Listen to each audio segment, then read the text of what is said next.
विश्व गठिया दिवस पर हमारे विशेष कार्यक्रम में आपका स्वागत है। गठिया दुनिया भर में विकलांगता के प्रमुख कारणों में से एक है, जो सभी आयु समूहों के लाखों लोगों को प्रभावित करता है। भारत में गठिया का बोझ बढ़ रहा है। ऑस्टियोआर्थराइटिस, रूमेटाइड गठिया और गाउट जैसी स्थितियां अधिक प्रचलित हो रही हैं, खासकर वृद्ध लोगों और गतिहीन जीवन शैली वाले लोगों में। गठिया न केवल पुराने दर्द का कारण बनता है और गतिशीलता को सीमित करता है, बल्कि किसी व्यक्ति के जीवन की गुणवत्ता को भी गंभीर रूप से प्रभावित कर सकता है, जिससे साधारण दैनिक कार्य भी मुश्किल हो जाते हैं। आज हमारा उद्देश्य इस स्थिति के बारे में जागरूकता बढ़ाना, प्रारंभिक निदान और उपचार के महत्व को उजागर करना और गठिया को प्रभावी ढंग से प्रबंधित करने के बारे में व्यवहारिक सलाह देना है। हम गठिया के विभिन्न प्रकारों, इसके कारणों, लक्षणों और सबसे महत्वपूर्ण रूप से इसे प्रबंधित करने और जोड़ों के स्वास्थ्य को बेहतर बनाने के तरीकों का पता लगाएंगे। हमारे विशेषज्ञों का पैनल भारतीय संदर्भ में गठिया के रोगियों के सामने आने वाली चुनौतियों को भी संबोधित करेगा, जहां जीवन शैली, सांस्कृतिक कारक और स्वास्थ्य सेवा तक पहुंच इस स्थिति को प्रबंधित करने में महत्वपूर्ण भूमिका निभाते हैं। हमारे साथ चार विशेषज्ञ डॉक्टर हैं। डॉक्टर प्रतीक गोयल, एमएस ऑर्थोपेडिक, वरिष्ठ ऑर्थोपेडिक और जॉइंट रिप्लेसमेंट सर्जन, संतोकाबा दुर्लभ जी मेमोरियल अस्पताल, जयपुर, राजस्थान, जो हमें गठिया और इसके प्रबंधन और इससे प्रभावित लोगों के जीवन को बेहतर बनाने के तरीकों के बारे में अधिक समझाने में मदद करेंगे। नमस्कार, मैं डॉक्टर प्रतीक गोयल हूँ और मैं जोड़ प्रत्यारोपण, जिसको जॉइंट रिप्लेसमेंट सर्जरी कहते हैं, जॉइंट रिप्लेसमेंट सर्जन और ऑर्थोपेडिक सर्जन हूँ मैं संतोखबा दुर्लभ जी मेमोरियल हॉस्पिटल जयपुर में। डॉक्टर राजीव गुप्ता, जो रोबोटिक जॉइंट रिप्लेसमेंट सर्जन के निदेशक हैं, सुवीरा अस्पताल जयपुर में अभ्यास करते हैं, जो हमें गठिया और इसके प्रबंधन और इससे प्रभावित लोगों के जीवन को बेहतर बनाने के तरीकों के बारे में अधिक समझाने में मदद करेंगे। Doctor Pratik Dargar, MBBS DNB orthopaedics, joint replacement और ऑर्थोस्कोपी सर्जन, क्षेत्रालय अस्पताल अजमेर, राजस्थान, जो हमें गठिया और इसके प्रबंधन और इससे प्रभावित लोगों के जीवन को बेहतर बनाने के तरीकों के बारे में अधिक समझाने में मदद करेंगे। Hello, myself Dr. Pratik Dargar. I'm a consultant orthopedic surgeon and joint replacement surgeon working in Ajmer at Kshetrapal Hospital, Ajmer. Doctor Vinod नागर, एमएस ऑर्थोपेडिक्स, कंसल्टेंट ऑर्थोपेडिक और ट्रॉमा सर्जन, रोमश्रेह चिकित्सालय और अनुसंधान केंद्र, भीलवाड़ा, जो हमें गठिया और इसके प्रबंधन और इससे प्रभावित लोगों के जीवन को बेहतर बनाने के तरीकों के बारे में अधिक समझाने में मदद करेंगे। Hello viewers, I am Dr. Vinod Nagar from Bhilwara. I am working in Ramsnahi Chikitsalaya since 3 years as a consultant orthopedician. We are happy to see you in World Arthritis Day to educate people about arthritis. Doctor Pratik, मेरा प्रश्न आपसे है, सबसे पहले क्या आप हमें बता सकते हैं कि गठिया क्या है और भारत में लोगों को सबसे आम किस तरह की बीमारी होती है? तो arthritis is basically damage in the protective और lubrication layer of any joint. ज़्यादातर ये घुटनों में होती है, तो हमें उसी से इसका ज़्यादा अनुमान रहता है। लेकिन हड्डियों के जो सिरे जो आपस में जोड़ बनाते हैं, उनकी परत, जिसको कार्टिलेज कहते हैं, वो किसी भी कारण से अगर डैमेज हो जाए, उस सिचुएशन को आर्थराइटिस कहते हैं। और इंडिया में ये सबसे ज़्यादा घुटनों में और कूल्हों के जोड़ों में पाई जाती है। मुख्यतः इंडिया में सबसे ज़्यादा पाई जाने वाली आर्थराइटिस या गठिया जिसको कहते हैं, वो उम्र की वजह से ऑस्टियोआर्थराइटिस जिसको कहते हैं वो होती है। जो उम्र बढ़ने की वजह से जॉइंट में वियर एंड टियर होता है, उसकी वजह से जो जोड़ों में संरचना में जो दिक्कत आती है, वो आर्थराइटिस सबसे कॉमनली पाई जाती है। उसके अलावा पाई जाने वाली आर्थराइटिस में एक रूमेटॉइड आर्थराइटिस होती है, जिसको कि गठिया बाई भी हम कहते हैं, और कुछ सीरोनेगेटिव आर्थराइटिस जैसे कि एंकालोजिंग स्पॉन्डिलाइटिस में अगर घुटने का या किसी कूल्हे के जोड़ का इन्वॉल्वमेंट होना, या गाउटी आर्थराइटिस जिसमें जोड़ के अंदर कुछ एक पाउडर नुमा पदार्थ जमा हो जाता है, जॉइंट को डैमेज करता है। और इसके अलावा अन्य तरीके की कुछ आर्थराइटिस जिसको सीरोनेगेटिव ग्रुप में कहते हैं। डॉक्टर राजीव, गठिया के विकास में योगदान देने वाले प्राथमिक कारक क्या हैं, खासकर भारतीय आबादी में? अगर हम कारण की बात करें कि क्या कारण है, मोस्टली मुझे लगता है एक तो अपने लाइफस्टाइल, अवेयरनेस फिजिकल एक्टिविटी के लिए। तो महिलाओं में स्पेशली वो थोड़ा-सा फिजिकल एक्टिविटी की अवेयरनेस नहीं है। वो मॉर्निंग वॉक, कुछ एक्सरसाइज़ वो नेग्लेक्ट है उनकी लाइफ से, तो उसके कारण से वेट बढ़ता है, बोन्स में ऑस्टियोपेनिया, ऑस्टियोपोरोसिस आता है। तो पहला कारण है लाइफस्टाइल, जिसमें खासकर आता है फिजिकल एक्टिविटी। दूसरा खान-पान। ऑफ कोर्स हमें वज़न कंट्रोल करना है, तो उसके लिए हमें ज़रूरी है कि डाइट पे ज़रूर ध्यान दें। डॉक्टर प्रतीक, मेरा अगला सवाल आपसे है, क्या भारत में कोई विशेष आबादी है जो गठिया से अधिक ग्रस्त है? ऐसे कौन से जोखिम कारक हैं जो इन समूहों को अधिक जोखिम में डालते हैं? So today we are discussing about osteoarthritis. So osteoarthritis, the main common symptoms are joint stiffness, pain, and swelling. This typically starts at around 35 years of age. तो 35 साल के आसपास पेशेंट को थोड़ा बहुत घुटने में दर्द, कभी कूल्हे में दर्द, कभी उठने बैठने में तकलीफ, ये सारा चीज़ें चालू हो जाता है। पेशेंट के मांसपेशियों में अकड़न रहती है, पेशेंट को गोडे में दर्द होने लगेगा, पेशेंट को नसें खिंचने लगेगी। जब भी ये अपने शुरुआती चीज़ें चालू हो जाती है तो अपने को उसी समय किसी ऑर्थोपेडिक सर्जन को दिखाना चाहिए, क्योंकि इसके अंदर समय पे अगर अपन ने इलाज प्रारंभ किया या चालू किया तो बहुत आसानी रहती है। इसी तरीके से एक आर्थराइटिस होती है, रूमेटॉइड आर्थराइटिस, उसी के अंदर ये जो जॉइंट स्टिफनेस की चीज़ें हैं ये बहुत जल्दी चालू हो जाती है एवं सुबह उठते ही जोड़ों के अंदर अकड़न चालू हो जाती है, जैसे कि छोटे जोड़, जो उँगलियां हैं, पैर की उँगलियां हैं, और बाकी विभिन्न प्रकार के अलग अलग, कभी कूला, कभी घुटना, कभी कंधा, कभी कोनी, इस तरीके से जॉइंट पेन बढ़ता जाता है। तो पेशेंट्स का एक सवाल होता है कि क्या अपन आर्थराइटिस को बचा सकते हैं? तो ये चीज़ समझने की है कि ये एक उम्र के साथ होने वाली बीमारी है, जैसे बाल सफ़ेद होना, चश्मा लगना, झुर्रियाँ पड़ना, दांत घिसना। उसी तरीके से शरीर के विभिन्न जोड़ भी घिसते हैं, जिसमें सबसे कॉमन आता है अपना नी जॉइंट या फिर हिप जॉइंट। डॉक्टर विनोद, अगला सवाल मेरा आपसे है कि गठिया के सबसे आम लक्षण क्या हैं और लोगों को किन शुरुआती चेतावनी संकेतों के बारे में पता होना चाहिए? Okay. In our scenario, we daily to practice seen that most of the people, like elderly peoples, come with arthritis. Most probably is knee. Knee is the main joint where arthritis is more prone in elderly people.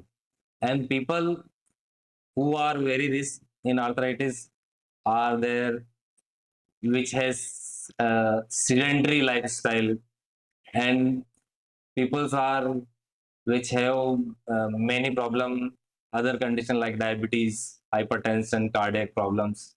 They are living with sedentary lifestyle, so that their muscle is very poor, and when muscle is very poor, there may be problem of arthritis is more. Doctor Pratik, क्या आप हमें बता सकते हैं कि गठिया का निदान कैसे किया जाता है और कुछ प्रमुख नैदानिक परीक्षण क्या हैं जो स्थिति को जल्दी पहचानने में मदद कर सकते हैं? आर्थराइटिस जब भी होती है, चाहे वो किसी कारण से हो, या तो उम्र की वजह से हो, या गठिया बाई की वजह से हो, रूमेटॉइड हो, एंकोलॉजिंग स्पॉन्डिलाइटिस हो, गाउटी हो, किसी चोट की वजह से हो, जब भी होती है मरीज को दर्द उत्पन्न होता है, तो सबसे पहले इन बातों का ध्यान रखा जाता है कि उसमें लक्षण क्या है, सिम्टम्स क्या हैं। जब भी ऐसे सिम्टम्स हो, पेशेंट परेशान होने के बाद मरीज डॉक्टर के पास आता है, तो सबसे पहले परेशानी जो आर्थराइटिस होती है उसके सिम्टम्स, और सिम्टम्स के ऊपर फर्दर डायग्नोसिस होता है। तो हम सबसे पहले उसके डायग्नोसिस के लिए उसका प्लेन एक्सरे कराते हैं, उसको क्लिनिकली एग्जामिन करके देखते हैं कि कौन सा जोड़ उसमें सबसे ज़्यादा इफेक्टेड है और उसके किस पार्ट में, किस संरचना में दर्द है, और उसका एक प्लेन एक्सरे कराते हैं।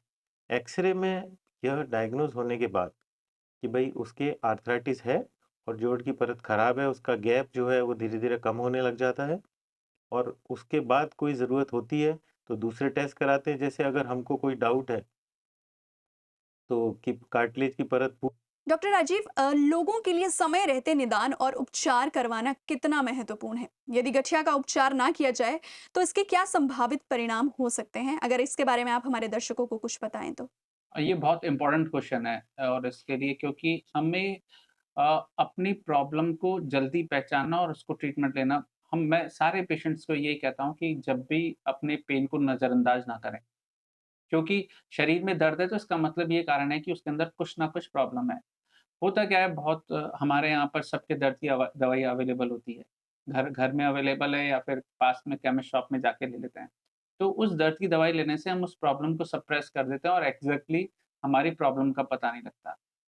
जैसे कई बार मेरे पास में पेशेंट आते हैं, यंग पेशेंट्स 30 से 40 साल के बीच में, उनको अगर मेनिस्कस टियर है, घुटने के अंदर कुशन गद्दी डैमेज हो गई है, दर्द हुआ, उन्होंने दर्द की दवाई लेके उसको सप्रेस कर दिया, पर उससे नुकसान क्या होता है, वो धीरे-धीरे जो मेनिस्कस टियर है वो कार्टिलेज में डैमेज कर देता है और उससे आर्थराइटिस होने लग जाता है।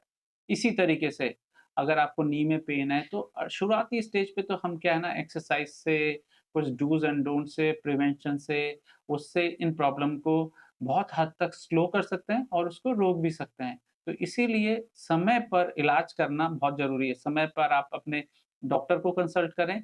शुरुआती स्टेज पे अगर अपन ट्रीटमेंट लेते हैं तो आगे हम ऑपरेशन को डिले भी कर सकते हैं और अवॉइड भी कर सकते हैं। जी, डॉक्टर प्रतीक, गठिया के उपचार के लिए चिकित्सकीय और शल्य चिकित्सा दोनों ही तरीकों से कौन-कौन से उपचार उपलब्ध हैं? तो अब एक सवाल है कि अब एक बार पेशेंट को आर्थराइटिस हो गया है, चाहे वो घुटने का हो, चाहे वो कूल्हे का हो या चालू हो चुका है, तो अब करना क्या है? तो करने के लिए सबसे ज़्यादा ज़रूरी है अपने को पहली चीज़ वो है लाइफ़स्टाइल मॉडिफ़िकेशन। लाइफ़स्टाइल मॉडिफ़िकेशन का मतलब है कि समझ लो पेशेंट को घुटने की आर्थराइटिस हो चुकी है, मतलब कि नी ऑस्टियोआर्थराइटिस। तो पेशेंट को ज़मीन पे नहीं बैठना है, पालती नहीं मारनी है, उकड़ू, अड़ू-कड़ू जो बोलते हैं अपन, वो नहीं बैठना है। स्टूल, कुर्सी, मुड्डी ऊँचाई पे बैठना है और बहुत ज़्यादा सीढ़ियाँ नहीं चढ़नी है। जहाँ ज़रूरत हो उतना ही अपने को सीढ़ियाँ वगैरह का प्रयोग करना चाहिए। दूसरा ज़रूरी चीज़ है वो है कसरत। कसरत किसी भी अपने डॉक्टर से आप जब कंसल्ट करेंगे तो वो आपको घुटने के लिए, हिप्स के लिए कसरत सिखाएँगे जिससे कि आपकी मांसपेशियाँ अच्छी तंदुरुस्त रहें। क्योंकि अपना शरीर का जो मेजर पोर्शन हड्डियाँ ही नहीं है, वो मांसपेशियाँ भी हैं। अगर मांसपेशियाँ कमज़ोर रही तो आप कितना भी ऑपरेशन करा लें, वो सक्सेसफुल नहीं होता है। जो आपने सुना होगा कि किसी का ऑपरेशन हुआ, नी रिप्लेसमेंट हुआ और सही से नहीं हो पाया। उसका कारण ये है कि अगर उनकी मांसपेशियाँ तंदुरुस्त नहीं है, स्वस्थ नहीं है, तो उनका रिप्लेसमेंट का जो सक्सेस रेट है वो कम होगा ही होगा। डॉक्टर विनोद, अगला सवाल मेरा आपसे है, आहार और व्यायाम जैसे जीवन शैली में बदलाव गठिया के उपचार में किस तरह की भूमिका निभा सकते हैं? आप रोगियों को क्या विशेष सुझाव देंगे? We are seeing many patients of arthritis in scenario where uh, there is no benefit from medication and patient not want to any surgical treatment because fear of infections and due to some comorbid conditions like severe heart diseases, uncontrolled diabetes mellitus. In that scenario, patient want living with arthritis. This is called living with arthritis.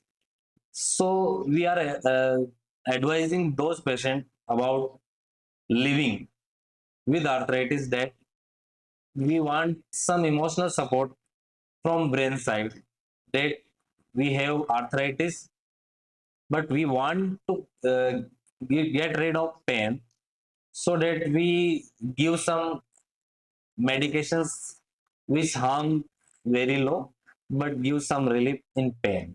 Doctor Pratik, गठिया से पीड़ित किसी व्यक्ति को आप इस स्थिति की शारीरिक और भावनात्मक चुनौतियों से निपटने के लिए क्या सलाह देंगे? देखिए, आर्थराइटिस डायग्नोज होने के बाद हम पेशेंट को प्रॉपर गाइडेंस में लेते हैं क्योंकि इससे रिलेटेड कई एस्पेक्ट्स हैं। फिजिकल तो है ही क्योंकि उनको दर्द हो रहा है। इमोशनल और सोशल साइकोलॉजिकल एक बहुत बड़ा इम्पोर्टेंट पॉइंट है क्योंकि आर्थराइटिस होने के बाद ये डायग्नोज करना ज़रूरी होता है कि वो किस स्टेज में है। हम तो पहले उनको एश्योर करते हैं कि यह आर्थराइटिस बहुत कॉमन एक आम बीमारी है और हर एज ग्रुप के लोगों में होती है। तो इससे घबराने की ज़रूरत नहीं है। एक बार उनको साइकोलॉजिकली अगर हम उनको ट्रीटमेंट देते हैं कि इस बीमारी का इलाज संभव है, इसका बचाव संभव है, इसके आगे बढ़ने की जो प्रक्रिया है उसको भी स्लो किया जा सकता है, हेल्दी लिविंग जी जा सकती है, तो वो काफ़ी हद तक बहुत आश्वस्त महसूस करते हैं। डॉक्टर राजीव गुप्ता, आप गठिया से पीड़ित किसी व्यक्ति को इस स्थिति की शारीरिक और भावनात्मक चुनौतियों से निपटने के बारे में क्या सलाह देंगे? ये तो फैक्ट है कि अगर मुझे दर्द है या किसी भी पेशेंट को दर्द है और वो दर्द 24 घंटे रहता है ना, तो कहीं न कहीं वो प्रेशर डालता है दिमाग पर भी, मेंटल स्टेटस पे। और जो पेन है ना वो बहुत सारे साइकोलॉजिकल, साइकोसोमैटिक इफ़ेक्ट डालता है। अगर दर्द है तो आपको कहीं काम करने की इच्छा नहीं करेगी, किसी पार्टी में जाना हो, किसी से मिलने जाना हो तो वो आपको थोड़ा-सा डिप्रेशन का कंपोनेंट ला देता है। तो सबसे इम्पोर्टेंट है कि आप अपने उस पेन को पहचानना और उसका ट्रीटमेंट करना। और ट्रीटमेंट बहुत सिंपल है, क्योंकि अगर पेन अर्ली स्टेज पर है तो हम बहुत मिनिमल ट्रीटमेंट से उसको कंट्रोल कर सकते हैं और जहाँ आपने दर्द बढ़ाया तो उसके लिए दवाइयाँ भी बढ़ जाती है और रिकवरी टाइम भी बढ़ जाता है। डॉक्टर प्रतीक, आप गठिया से पीड़ित किसी व्यक्ति को स्थिति और शारीरिक भावनात्मक चुनौतियों से निपटने के बारे में क्या सलाह देंगे? अब सर्जरीज के बारे में अगर अपन बात करें तो जॉइंट रिप्लेसमेंट जिस एज पे होना चाहिए, ऐसा कोई पर्टिकुलर एज नहीं है कि अपने को 40 पे नहीं करना है या 50 पे नहीं करना है। जैसे कि कूला है, कूला आजकल कोविड के बाद में जब एवीएन वगैरह बहुत ज़्यादा कॉमन हो चुका है, तो कूला लगभग पेशेंट्स में 20 साल के आसपास में भी चालू हो जाता है, से लेकर 90 साल जब तक पेशेंट की स्थिति है ऑपरेशन करने लायक।